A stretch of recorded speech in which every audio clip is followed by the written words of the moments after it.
Olá, meus irmãos em Cristo de colores. Iniciamos mais uma ultreia virtual. E nessa ultreia do mês de setembro, falaremos um pouco da Bíblia e também sobre o Setembro Amarelo. A Bíblia é a fonte do nosso caminhar, do bem caminhar, né? E nela encontramos a grande oração que Jesus nos ensinou. E é com ela que iremos agora iniciar a nossa ultreia. Convido a todos para que, junto, possamos rezar o Pai Nosso. Pai nosso que estás no céu, santificado seja o vosso nome. Venha a nós o vosso reino. Seja feita a vossa vontade, assim na terra como no céu. O pão nosso de cada dia nos dai hoje. Perdoai as nossas ofensas, assim como nós perdoamos a quem nos tem ofendido. E não nos deixeis, Senhor, cair em tentação, mas livra-nos do mal. Amém. E como sempre, em todas as nossas ultreias, nós escolhemos um tema. E o tema deste mês de setembro é: a cura do corpo começa pela mente.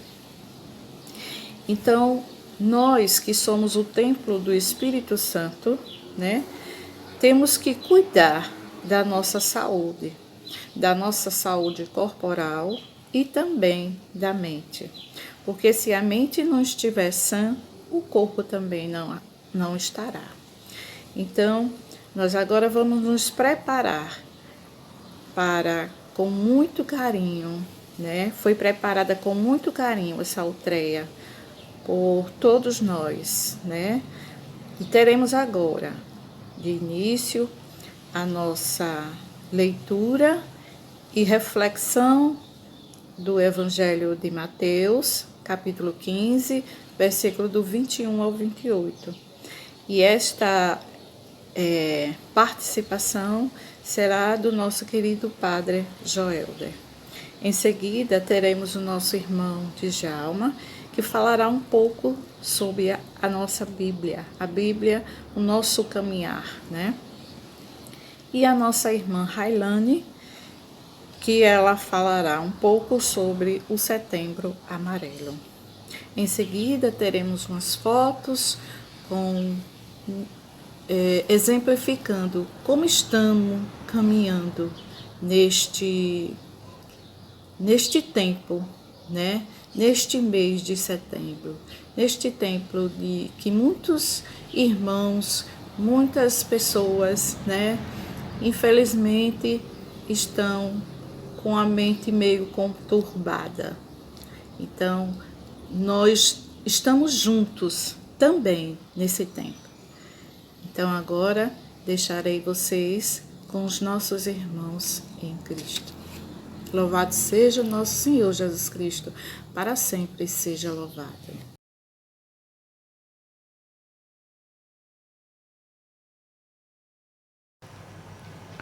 Do Evangelho de Jesus Cristo, segundo Mateus.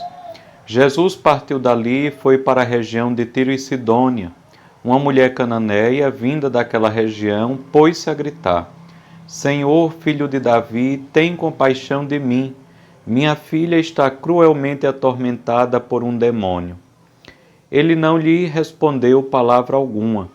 Seus discípulos aproximaram-se e lhe pediram: Manda embora essa mulher, pois ela está gritando atrás de nós.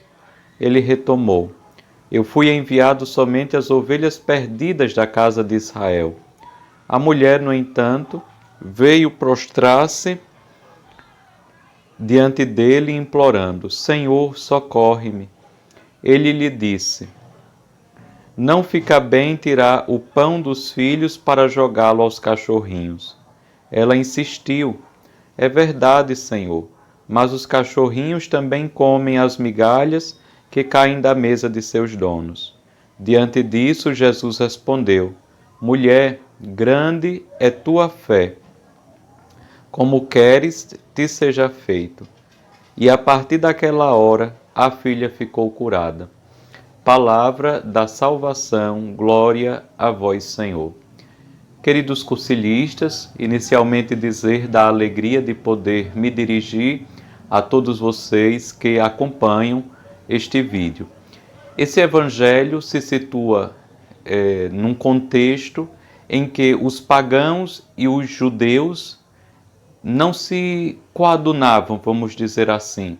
Os judeus se reconheciam desde o Antigo Testamento como o povo da eleição e por isso era um povo distinto dos outros povos.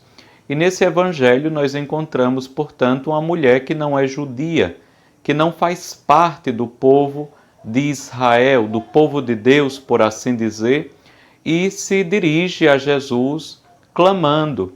Mas vejam que ela usa termos interessantes. Ela chama Jesus de filho de Davi, e como nós sabemos, essa expressão filho de Davi é uma expressão messiânica, e deste modo ela se coloca na esteira, digamos assim, daqueles que esperam o Messias, embora pagã, mas ela também o chama de Kyrios, de Senhor, que é uma expressão já cristã.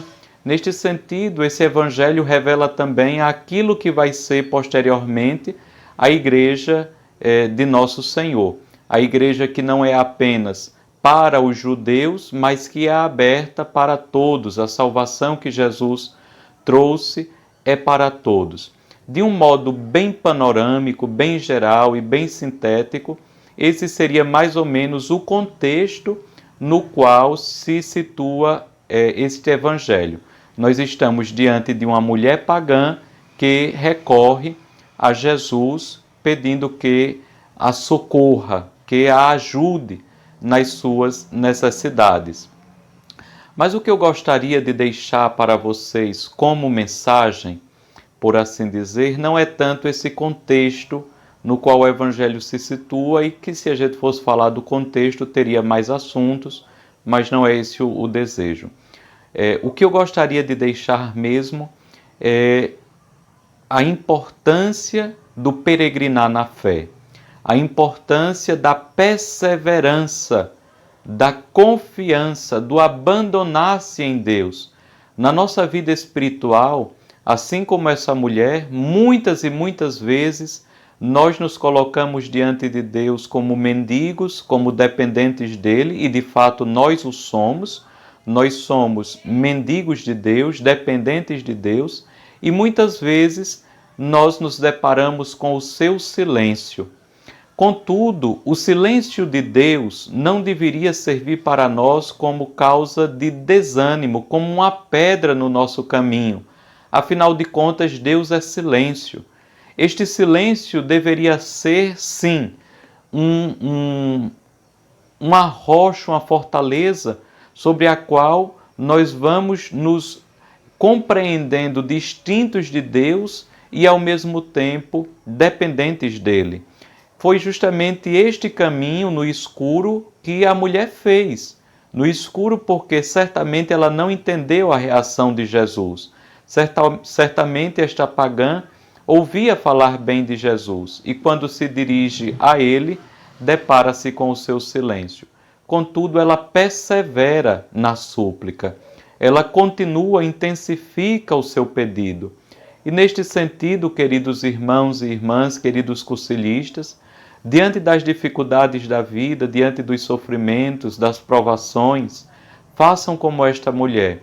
Perseverem na súplica, perseverem na confiança, entreguem-se mais à oração, à intimidade com Deus, para que também nós, assim como a mulher, ouçamos de Jesus: grande é tua fé, grande é tua fé. Nós não podemos ser cristãos frouxos, que na primeira dificuldade perde todo o ânimo, todo o estímulo e desiste de caminhar. Pelo contrário, devemos procurar sempre renovar as nossas forças, mesmo nos deparando com o silêncio de Deus, e perseverar sempre com coragem, com esperança, com essa atitude de abandonar-se inteiramente em Deus.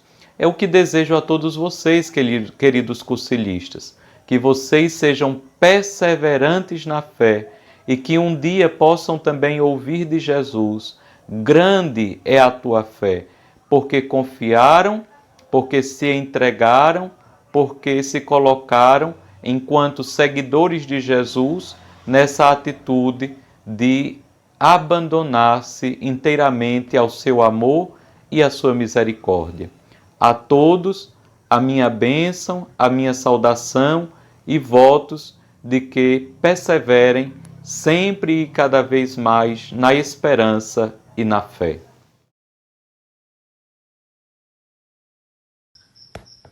Olá, pessoal, boa noite. Para quem não me conhece, meu nome é Railane, sou psicóloga e também sou cursilista desde 2016. Não só eu, como meu esposo, somos cursilistas. E eu fui convidada hoje, né? Mai me fez esse convite para poder estar falando com vocês sobre o Setembro Amarelo, que é um mês, né, que dá atenção às ações preventivas contra o suicídio.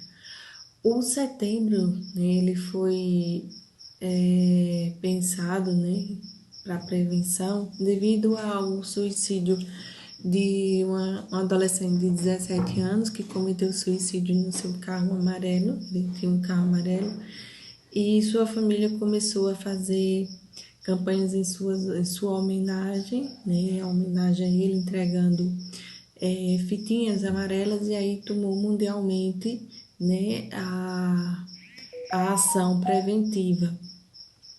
E para o suicídio, né, existem vários fatores determinantes para o suicídio, né, que são sociodemográficos, que são questões de desemprego, imigração, isolamento social, também psicológico, como conflitos interpessoais, perda de familiares ou amigos, né, discriminação, e também condições clínicas, né, como o principal transtorno mentais, né, como depressão, ansiedade, transtorno de humor e entre outras patologias, né, que são associadas, que a gente chama comorbidade, né, que tem outros tipos de doenças associadas, que faz com que o indivíduo ele tenha uma ação, um comportamento, né, suicida.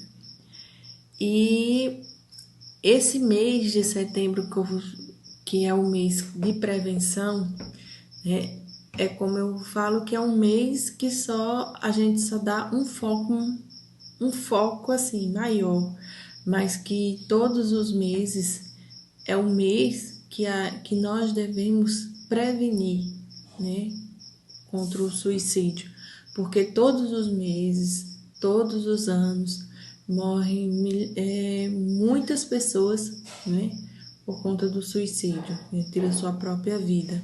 Então, tem muitas famílias, né, sofrendo com a perda dessa pessoa, que é uma dor muito grande, né, ter uma familiar que tira a sua vida.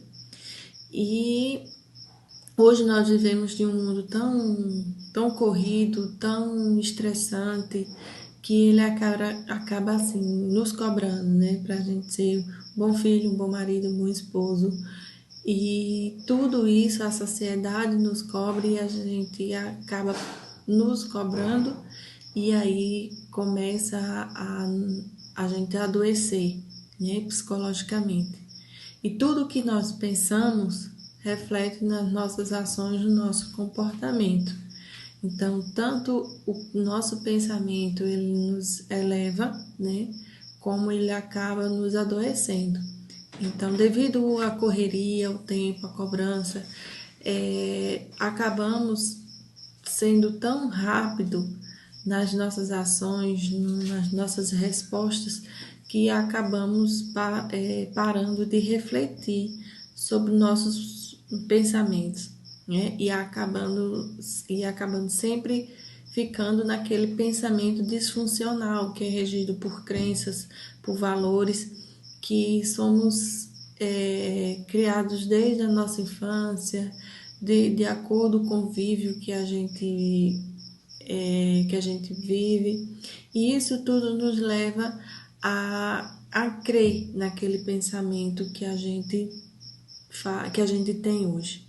Então, que cada dia que a gente passa, né, com essa pandemia, teve o seu lado bom, que foi a questão da gente poder parar, refletir a necessidade da gente rever, né, alguns pensamentos, né, e acabar tentando compreender tudo isso que nós estamos passando, como também foi um momento de um índice grande de suicídio, porque aumentou o isolamento, muitas pessoas que já estavam passando por problemas interpessoais, de transtornos mentais, teve que ficar isolada, e aí o ambiente às vezes não é um ambiente saudável, né? Um ambiente com muitos conflitos, e aí acaba aumentando o índice de suicídio.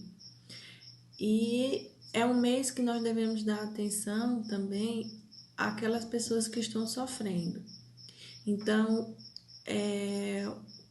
o conselho hoje, assim, no momento agora que eu dou, é que cada dia a gente possa ser empático, que a gente possa se colocar no lugar do outro, pensar na dor que o outro tem e tentar ajudar ao máximo, né? Não criticar, não julgar a dor do outro, porque só sabe quem passa a problema psicológico quem já passou a dor que está passando. Então, essas pessoas que tiram sua vida, e geralmente elas tiram sua vida em momento de crise, né?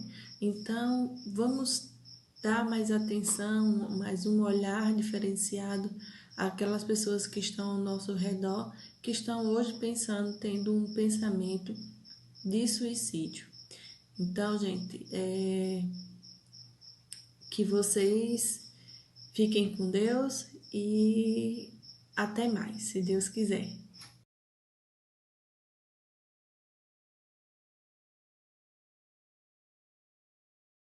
Meus irmãos, minhas irmãs tricolores, hoje nessa outra nós vamos falar sobre a Bíblia.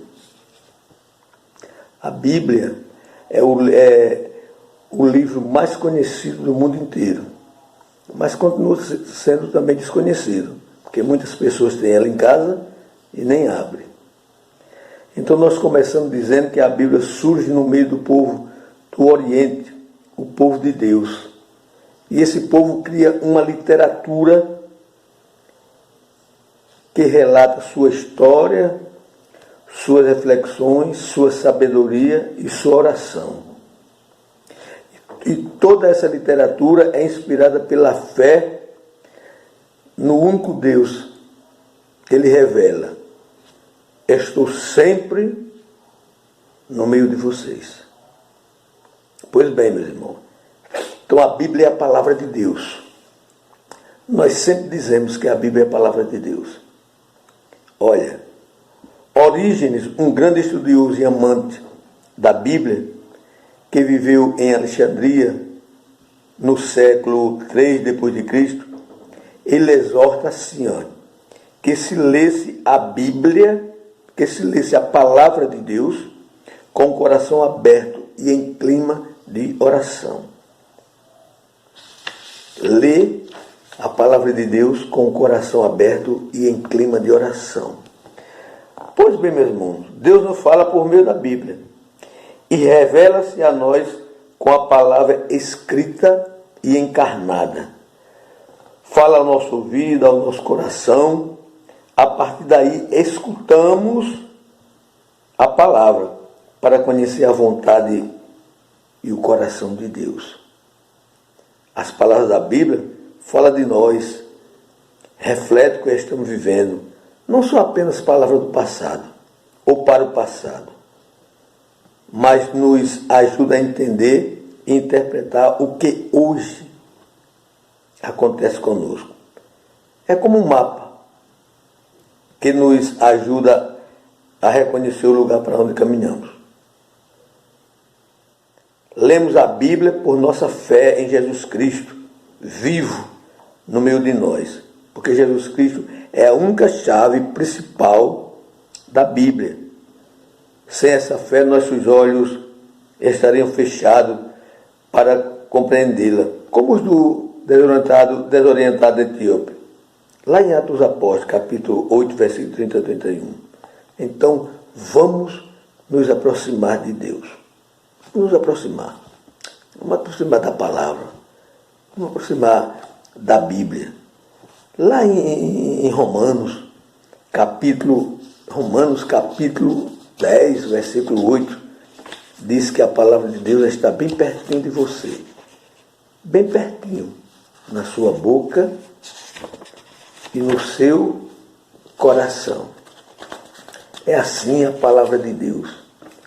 A palavra de Deus é a salvação.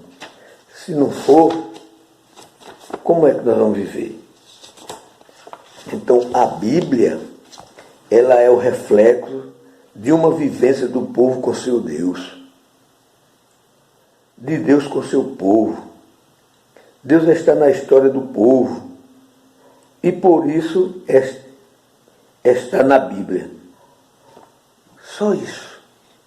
O apóstolo Paulo, na segunda carta aos Timóteos, capítulo 3, versículo 16 e 17, ele diz assim: toda a escritura é inspirada por Deus, é útil para ensinar, para refutar, para corrigir, para educar na justiça, a fim de que o homem de Deus seja perfeito, preparado para toda boa obra. Essa é a palavra de Deus. A Bíblia é a palavra escrita.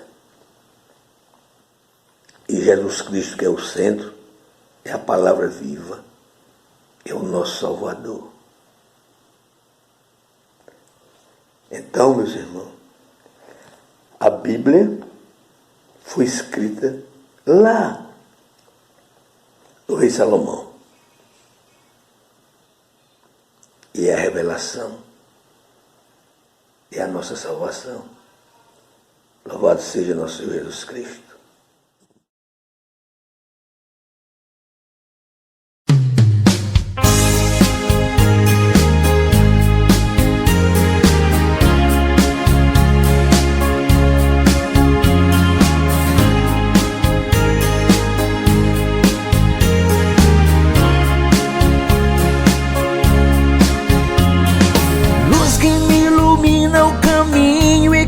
Ajuda a seguir, sol que brilha à noite a qualquer hora, me fazendo sorrir. Claridade, fonte de amor que me acalma e seduz. Oh, oh, yeah, essa luz só pode ser Jesus. Essa luz, raio duradouro que orienta o navegante perdido. Força dos humildes, dos aflitos, paz dos arrependidos. Brilho das estrelas do universo, do seu olhar me conduz. Essa luz só pode ser Jesus.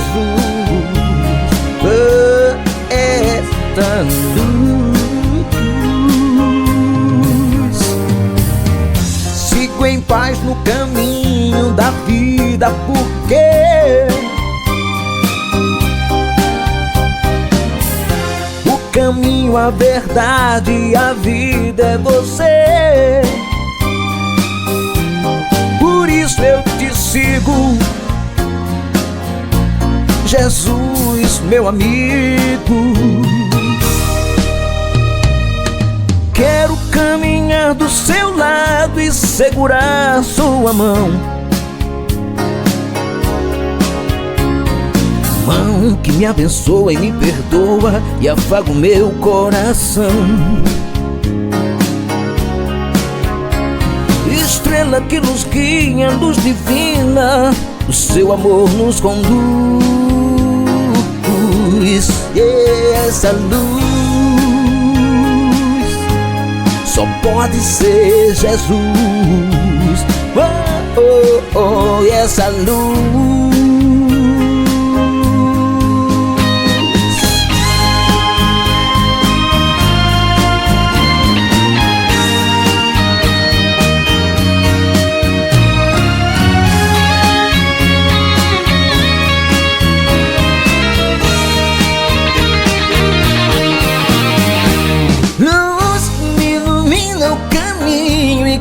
ajuda a seguir, que me ajuda a seguir. Sol que brilha à noite a qualquer hora, me fazendo sorrir. Claridade, fonte de amor, que me acalma e seduz. Essa luz, claro que é Jesus. Essa luz só pode ser Jesus. Essa luz divina, Jesus. Essa luz só pode ser Jesus. Essa luz, é claro que é Jesus. Jesus, só pode ser Jesus. Jesus, é claro que é Jesus. É claro que é Jesus. Claro que é Jesus. Jesus.